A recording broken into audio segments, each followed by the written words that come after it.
Chandrababu RTC ప్రయాణాలు మహిళలకు ఉచితం అని అప్పుడప్పుడు అక్కడక్కడ ప్రకటించాడే కానీ దాని గురించి గట్టిగా ఎక్కడా మాట్లాడలేదు.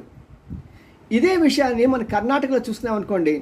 కర్ణాటకలో కాంగ్రెస్ పార్టీ విజయానికి కారణం ముఖ్యంగా ఆర్టీసీ ప్రయాణం ఉచితం మహిళలకు అనేది దాని మీదే చాలామంది ఆకర్షితులై అక్కడ భారీగా మెజార్టీ సంపాదించుకోగలిగారు.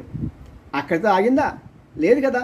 తెలంగాణలో రేవంత్ రెడ్డి కూడా దాన్నే ఉపయోగించుకొని ఆ పథకం ద్వారా స్త్రీలను ఆకర్షించి అనేక చోట్ల గెలవడం జరిగింది. లేకుంటే ఊహించామండి ఎప్పుడైనా సరే రేవంత్ రెడ్డి ముఖ్యమంత్రి అవుతాడని. మరి అలాంటి గొప్ప పథకాన్ని మన చంద్రబాబు ఎందుకు మర్చిపోయాడు?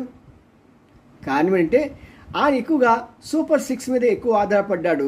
రెండోది ఏంటంటే లాస్ట్లో మరి ఎవరో ఏం చెప్పారో తెలియదు కానీ ఆయన ఎక్కువసేపు అంతా కూడా ఈ భూ వివాదం గురించి మీ భూములు మీవు